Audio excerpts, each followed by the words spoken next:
जैसे दूध का सार सर्वस्व मक्खन है। दूध में से अगर मक्खन निकाल लिया जाए तो क्या बचेगा?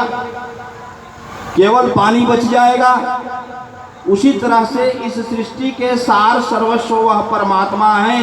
अगर इस सृष्टि से उस परमात्मा को, उस परम पुरुष को निकाल लिया जाए तो फिर इस सृष्टि में कुछ भी नहीं बचेगा। उसी क्षण प्रलय हो जाएगा और समस्त सृष्टि जलमग्न हो जाएगी, अंधकार में डूब जाएगी। यहाँ भी जल ही बच जाएगा, कुछ नहीं बचेगा।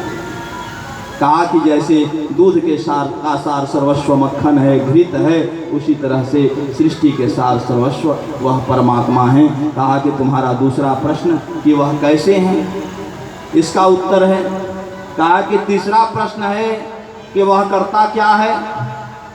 राजा ने कहा कि सरकार फटाफट लगे हाथ, इसका भी उत्तर बता दो।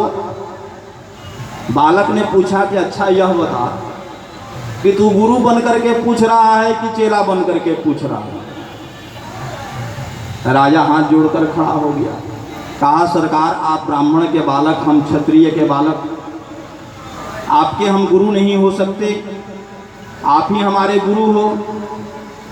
तब उस ब्राह्मण बालक ने कहा कि अच्छा राजन, यह बता कि कौन सा शास्त्र कहता है कि गुरु द्वार पर आए और शिष्य उठकर उनका स्वागत न करे, खड़े खड़े बैठे बैठे अपने सिंहासन पर विराजता रहे और बैठे बैठे गुरु से ज्ञान प्राप्त करता रहे, गुरु को ही उपदेश करता रहे। भाई ऐसा कहाँ किस शास्त्र में लिखा?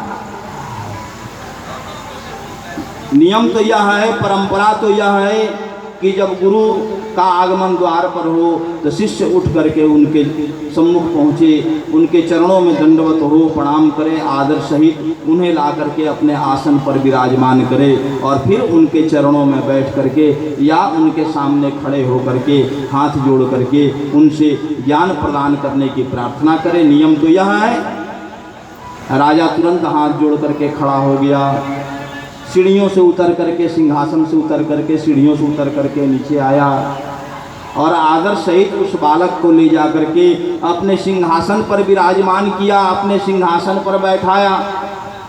फिर सीढ़ियों से नीचे उतर करके आया, हाथ जोड़ करके खड़ा हुआ और बोला कि अब तो गुरु के पद पर आप विराजमान हैं, अब तीसरे प्रश्न का उत्तर दे दीजिए कि वह परमात्मा करता क्या है। बालक ने कहा कि बड़ा मूर्ख है तू, अभी भी नहीं समझा कि वह परमात्मा करता क्या है। कहा कि वह परमात्मा यही करता है कि सिंहासन वाले को सिंहासन से नीचे उतार करके हाथ में कटोरा पकड़ा देता है और हाथ में कटोरा पकड़ने वाले को उठा करके राज सिंहासन पर विराजमान कर देता है। यही वह परमात्मा करता है, इसके अलावा वह कुछ भी नहीं करता है। तो कहने का तात्पर्य